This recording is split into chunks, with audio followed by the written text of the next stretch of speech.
إلى أحمد التجاني وجمت روضتي ومضى من أمري وما قل من صبري. Para ikhwan rahimakumullah, agar supaya kita tambah mantap beramal, di mana nanti terutama untuk kalangan khos sudah tidak berbicara lagi keutamaan walaupun itu sudah keutamaan ukhrawi, contohnya masuk surga dengan surga yang paling tinggi dan lain sebagainya. Akan tetapi kita sebagai orang pengamal thariqah yang masih awam otomatis juga bertanya keutamaan yang real, dalam arti untuk yang ukhrawi yang real yang bagaimana jaminannya ya. Kemarin sudah saya terangkan tentang bagaimana ikhwan thariqah Tijani ya, dari ketika dia naza sampai dia meninggal, sampai di alam barzah, sampai di mahsyar, kemudian di sirat dan masuk surga fi a'la illiyin, masuk surga yang kualitasnya paling tinggi, yang tidak ada kualitas lagi di atasnya.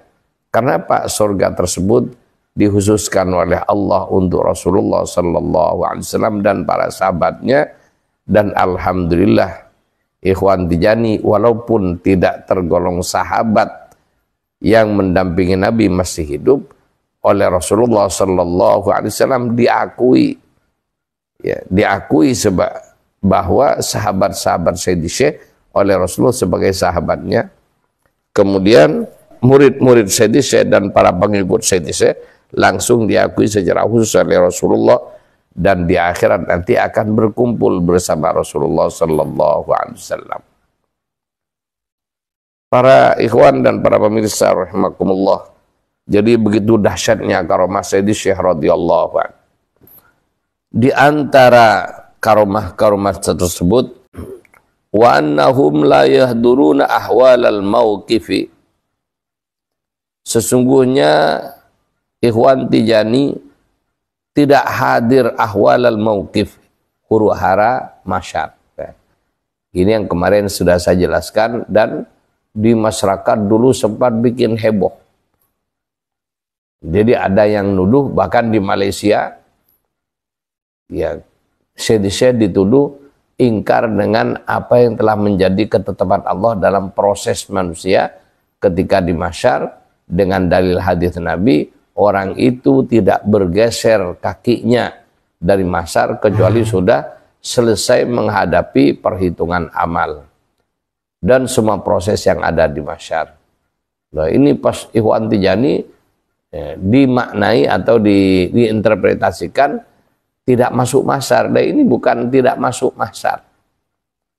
Ikhwan Tijani masuk ke mahsyar.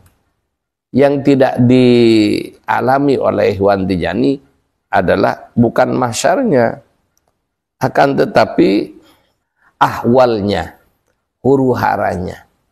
Ikhwan Tijani ada masuk ke dalam mahsyar tapi tidak mendapatkan ahwal atau huru hara yang terjadi di mahsyar, di mana ya sudah semua riwayat tentang hadis-hadisnya mahsyar begitu dahsyatnya. Akan tetapi Allah Subhanahu wa taala punya kehendak dan melebihkan satu golongan atas golongan yang lain, termasuk juga dengan rahmat dan nikmatnya baik dunia maupun akhirat. Di antara orang-orang yang tidak merasakan dahsyatnya mahsyar, bukan tidak masuk mahsyar, di antara orang-orang yang tidak merasakan dahsyatnya huru hara mahsyar adalah Rasulullah sallallahu alaihi wasallam. Kemudian para sahabatnya Rasulullah. Kemudian juga salah satunya yang dipilih oleh Allah untuk mendapatkan kehormatan, yaitu adalah Sayyidi Syekh bersama sahabat-sahabat Sayyidi Syekh serta murid dan pengikut Sayyidi Syekh radhiyallahu anhu. mereka oleh Allah Subhanahu wa taala diberi keistimewaan tidak menghadiri atau tidak merasakan dahsyatnya huru-hara di mahsyar. Ya, sekali lagi bukan tidak masuk mahsyar.